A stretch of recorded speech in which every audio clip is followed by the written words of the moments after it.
Game to game to game that I've been watching, I've been seeing a lot of people try to push a narrative that Steph Curry is a front runner or Steph Curry is not clutch. He's not a great basketball player. When his team needs him in the fourth quarter, he folds, he shrinks. Let's debunk all that right now today. Steph Curry is the best clutch time player this year in the NBA. I have a bunch of numbers and stats I can show you, but I think eye test, since we love to separate analytics from eye test, right?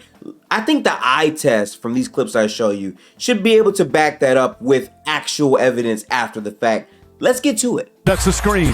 Curry on the bounce, drives inside, keeps this dribble alive. Now fakes, goes inside, layup, shot is good. Curry thought he got fouled. Reeves right up into Curry.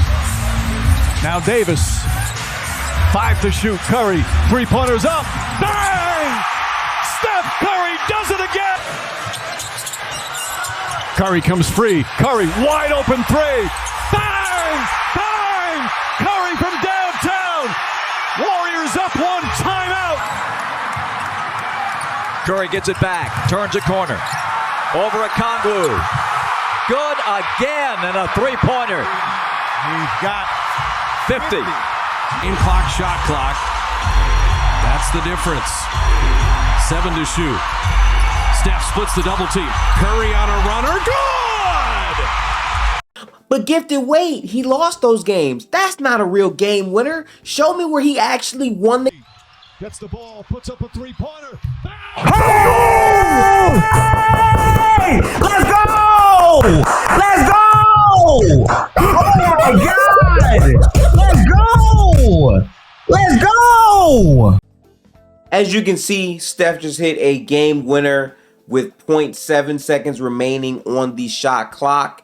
That was pretty much the dagger to the entire game. We watch Warriors games all the time in playback. It's a site where you can watch NBA games live and react as we did in the clip. So if you're interested in that, tap in below.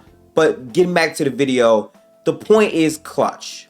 What is clutch? Clutch time is defined as the final 5 minutes in the fourth quarter or the overtime period where the scoring between two teams is within 5 points. And in all the clips that I've shown you, what has Steph done? Absolutely take over the game for the Warriors within this stretch of time. Now, I showed you the eye test earlier, but let's now get into the analytics of what Steph has been able to accomplish within clutch time this season. And hopefully that, on top of the actual eye test of the game, should be enough to illustrate why Steph is clearly the clutch player of the year and why it's really not that close.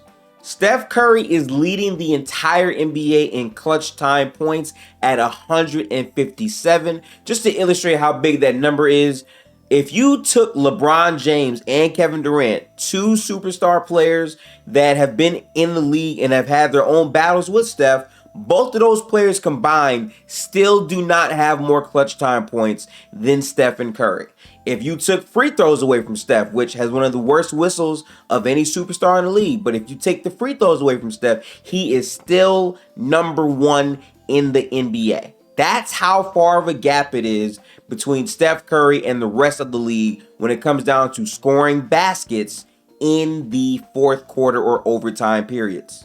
He's first in field goals made. He's first in three-pointers made. He's first in attempts from the field, period.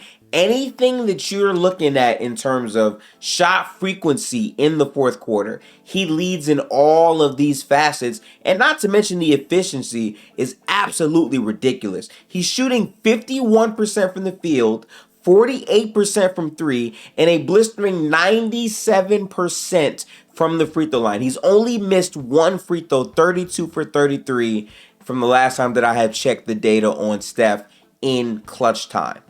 I really want to illustrate that for him to be that ahead in these statistics in terms of clutch time really speaks volumes to how good Steph Curry is as a player, because let's face it, scoring in the NBA is very, very difficult. Most of the best players in the NBA, a lot of their points come from the free throw line because it's simply an easier way to score. You get 2 free uncontested shots and you get to add on to what you're putting up in the game. Steph does not have the whistle like some of these other players do, but because of his natural shot making and shot creation ability, he's able to overcome this with the math. Because while other stars might make up for this at the free throw line, Steph is splitting the difference from the three-point line, where he's being super duper efficient when it matters most this season. Now, is he perfect? No, but guess what? No star player is perfect. Every star has their own flaws and has their own weaknesses, but this Warriors team has been bad pretty much all season long. They relied on Steph heavily, and they've also played the most clutch games compared to any other team. A lot of their games often go to the wire, and Steph is the one that's had to bail them out of situation after situation without having Draymond Green for a good chunk of the season, with Klay Thompson and Andrew Wiggins being super inconsistent versions of themselves, and Steph has really been their difference maker. But some nights he's not. In the Hawks clip that I showed you earlier, he dropped 60 points and they still lost. Is that a Steph thing? Is Steph the reason why they're losing? No, it's because the team, quite frankly, isn't as good at execution. It's because at times we see Steve Kerr have these weird lineups where Steph is playing with Corey Joseph, who has been traded from the team, but I have to, highlight that. These are the lineups that Steph has to deal with from a game-to-game situation. I would say, to be honest with Steph, his decision-making at the beginning of the season, to me, was him sacrificing for the team and not really playing to his strengths. He was trying to play off of Chris Paul and get other players involved. And also, he just wasn't trying to dominate on the ball more. But now that the trade deadline is pretty much gone and past, it's win or go home from this point on to the rest of the season. And Steph, through his last 4 games, has been absolutely dominant. And guess what? Still on a tear in those aspects of the game that we're looking for. The notion that Steph Curry is a front runner is an idea that really tracks back to 2016 or 2015, when the Warriors were, quite frankly, such a well-oiled machine that they were blowing teams out by the third quarter, to where it didn't call upon Steph to have a phenomenal fourth quarter for the team to win, because the team was very, very good, and Steph was so good at basketball, he could get you out of the gym in 3 quarters. This is the same guy who could get you 50-plus points in 3 quarters and not play the entire fourth. And I think because of that, people have this perception that, oh, well, if I need him to make these shots, he can't. But I think he's done a terrific job of showing this in the playoffs and showing this season. And I think that people need to abandon those notions and focus on basketball and what we're seeing. This season, what Steph Curry is doing needs to be acknowledged. And now the fact that this team is 1 game above 500 for the first time in a very long time, with the All-Star break coming up, with the marquee matchup versus the Clippers coming up soon after this video gets posted, this is going to be something that we get to monitor for the rest of the season. And I just think the same way that last year I was telling people De'Aaron Fox was the clutch player of the year based on his splits and what he was doing and how he willed his team to wins, Steph should be honored in that same exact way. And the same energy should be upheld. It shouldn't be weird energy because of Steph Curry. He should be highlighted and appreciated for that, not slandered based off missing shots. Players miss shots. I really hope people understand that. Steph Curry is clutch.